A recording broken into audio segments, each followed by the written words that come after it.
Welcome to the world of Japanese candlesticks. Trying to make sense of so many moving numbers is incredibly difficult for a beginner. It's also not a very clever move for most advanced traders. So, let's try to analyze one constantly changing number at a time. That's going to make it a little easier, but then we'll also use an example to do this. Let's say that the stock price of Apple is $50 when the market opens. Thereafter, the market is going to push the price upwards and downwards, and all throughout the day the price is going to keep changing. So a little while later, stock price increases by $1. It was originally trading at 50, but now after the increase, stock price reaches 51. So it's trading at 51 at the moment. A little point later in the day, it decreases by $1, and so it's trading at $50. It decreases again by $1, so stock price reaches 49. Decreases again by $2, and so it reaches, the stock price is trading at 47. Decreases again by $1, and so it's trading at 46. And then there's this increase, a huge increase by $6, so the stock price jumps up from 46 all the way, goes to 52. We have a decrease of $3, so it goes back down to 49. We have an increase by $5, so the stock price reaches 54. And then there is a decrease by $1. The stock price reaches 53, and this is where the market ends up closing. So the opening price is 50, and then there is this huge volatility. It goes up, it goes down, but at the end of the day it closes at 53. Now I'm sure that looking at the way the prices have gone up and down, it is pretty difficult to find any kind of pattern given the way that prices have been moving. Therefore, it's going to be even harder for anyone to predict what is going to happen next. Japanese traders came up with a way to represent these prices in the form of candlesticks and candlestick charts. Candlestick charts make it easier for us to analyze price movements and detect patterns. This makes it easier to predict future price movements. So let's jump right in and see how candlesticks are made.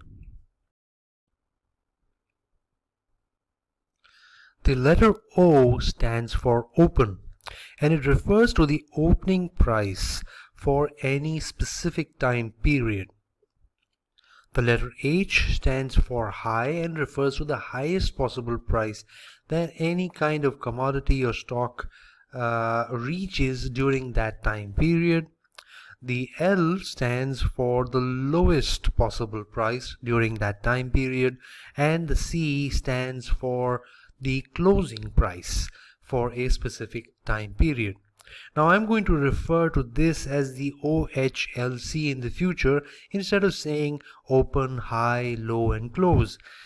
This is critical to understanding how to make or read candlestick charts, because candlesticks are made based out of the open, high, low and close.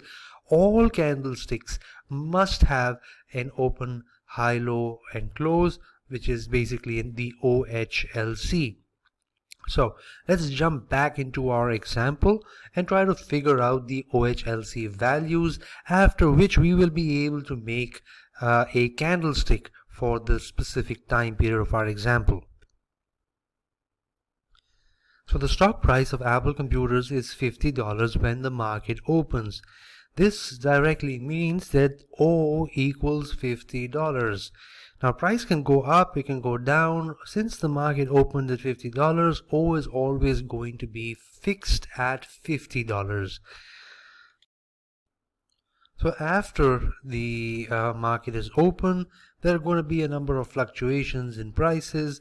So let's say the stock price reaches 51, and this is what we've done just a few minutes earlier. The opening price, you'll notice, is going to remain the same. We're going to say O equals 50, And now the stock price reaches 51, which means that there has been an increase of 1. So the closing price is always going to be the last price that is being traded. The closing price is denoted by the C, so C equals 51. And during this time period, we only have two figures here. We have 50 and we have 51. So the highest possible price that this stock has gone up to during this time period is 51. Therefore H is 51, and the low is the same as the opening price of 50. So don't worry too much about this. Once we go through a number of examples, you'll see exactly how to change the OHLC values. Let's take the next one. Stock price decreases by $1. So what happens here is that the current price, right, is 50 because it went down by $1. The closing price should now be 50. That's why it's being reflected here. Remember that the opening price is coming directly from there. It's not going to change. So all of these values are going to remain the same for the opening price. Now the high for both of this time frame or this time period has been 51. So H is going to be 51, L is going to be 50. Let's take the next one. Price decreases by another $1. So opening price is 50. The closing is now 49 because it's gone down by another $1. The high is going to remain the same. The highest possible price, the highest possible number that we have is 51. It hasn't gone up to 52, right? Or it hasn't gone up to 54 or 5. When it breaks through this level, right, so the high is going to change. Otherwise the high is going to remain the same. But we do see that the L, the lowest price, is 49. This is because the closing price goes down from 50 to 49. So the lowest number that we have is 49. That's what the L stands for. Let's do another one. Stock price decreases by a further $2, right? So the opening price is again 50. The high is going to remain the same at 51. The closing is at 47 because it goes down by 2. So 49 minus 2 is 47, and the lowest possible price is again changing and is becoming 47. Stock price decreases by $1. Opening price remains the same at 50, high remains the same at 51, but the closing and the low both become 46. Now price increases by 6. So when it increases by 6, the opening price is going to remain the same at 50. The closing price just goes up by 6. So 46 plus 6 is 52. The closing price is 52 here. The low is not going to change. It's going to remain the same because it hasn't gone down to 45. This is the lowest price during this time period. However, since the close is now at 52, and the previous high that we had was 51, right? So we can't put the high as 51 here. The high during this time period is 52, okay? Stock price decreases by $3. So the opening is 50, the high is 52, the low is 46, and the closing price goes down to 49. Increases by $5. So what happens here is that from the 49 we just go up 5, which gives us a closing price of 54. This 54 is higher than all the other numbers that we have here. So the high is going to change to 54 and the low is going to remain at 46. And now it decreases by $1. So what happens here is that the closing price goes down to 53. The low, the high, and the opening price remain the same. So if you remember that in the previous example as well, the closing price was 53. You can pause the video and go back, and just to confirm, maybe you could even go through this example a couple of times so that you get the hang of how these numbers are changing and how the OHLC values are being obtained, because these values are going to show us how to create the candle that we're going to use to predict how prices are going to move. So this is very important for you to understand. Before we go any further, what I want you to note is that this last OHLC values that we have give us the opening price, the high, the low, and the closing price for a specific time period. Assuming that we were looking at the daily time frame, which means that the market opens in the morning at $50 and it closes at $53, these are the values that give us the entire summary of what has been happening during that time period. So we're going to use these OHLC values to proceed further and create a candlestick. Notice that the opening price is $50 and the closing price is $53. So we automatically know that the price has gone up. Let's say that the opening price is 50 and we can mark it right here. The closing price has to be slightly larger and will be placed above. If the closing price is right about here, the difference between these two is called the body. This is the body of the candlestick. And since price has gone up, we're going to color it in green. And then we can go ahead and place in the high and the low. So the high is 54 and we can draw a line upwards from the body, and for the low we have to draw a line downwards towards the low. Notice that the high is just $1 above the close, therefore the length of the line above towards the high is shorter, whereas the length of the line towards the low is longer. This particular candlestick hasn't been drawn to scale, but on our charts it is drawn to scale. These lines that you see are generally referred to as the wick. Now there can be many different kinds of candlesticks, and these are all based on the OHLC values. Practice makes perfect, and I'm wondering whether you are willing to do what is required to succeed. So I need you to practice making the following candlesticks with the OHLC values given here. There are 5 of these OHLC values, and therefore there will be 5 different candlesticks that you will be making. I want you to pause this video and solve this short assignment before proceeding any further.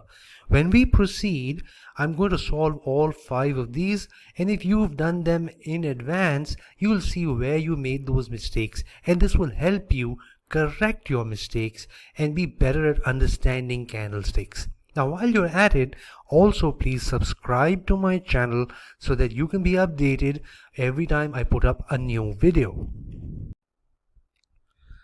So let's proceed further now. We'll take the first set of OHLC values. The opening price is 25, the high is 35, the low is 20, and the closing is 30. So just looking at these values, we can see that the open was 25 and the close was 30, which means that this is going to be a green candle because price has risen during this time period. So we make the body, we start out with 25 and move upwards to 30. And now we can add the upper wick at 35 and the lower wick at 20. So this is what your candle should look like. Were you able to get this right? I hope that you did, because this was pretty simple. If you have any problems, leave a comment and I'll try to answer your question as soon as possible. Let's do another one. So here we have the OHLC values at 110, which is the open, 110 which is the high, 80 as the low, and 105 as the closing. So just looking at these values, once again we look at the open and the close, and we know that this is a red candle because price has fallen during this time period. So we'll start out with 110 and then we'll move downwards, which will give us the body of the candle. And now we can put in our high. Now the high is 110 and there is no upper wick because the opening price was 110 as well, and then price just didn't go up any further up. It just started to fall. But we do have a lower wick, and we can draw this by a line moving downwards, and that goes down to 80. So this is what the candle should look like. Let's do the remaining three.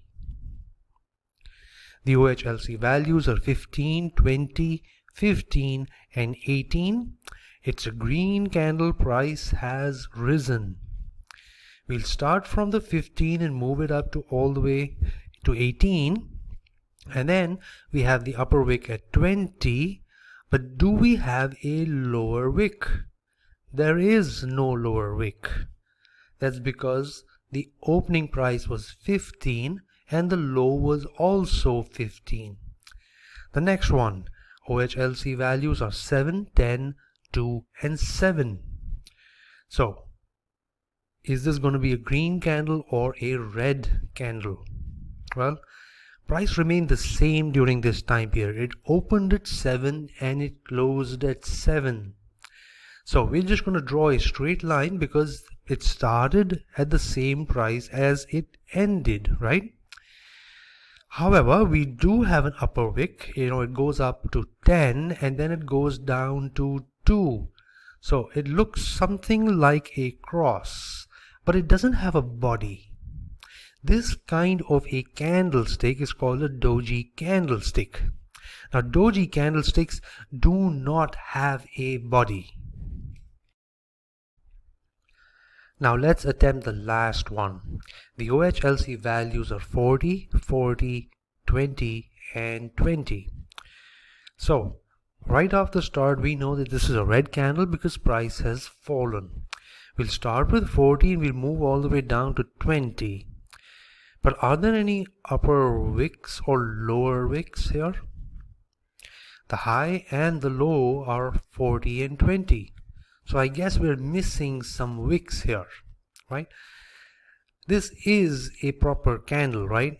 We don't have any wicks. So some people ask that, whether this is going to be an actual candlestick or not. Yes, it is going to be.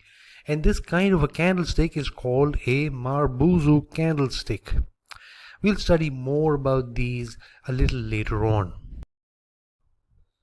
And in the next video, I'm going to go over some frequently asked questions students ask regarding candlesticks. It's a short video. If you go through it, it's automatically going to answer some of your own questions.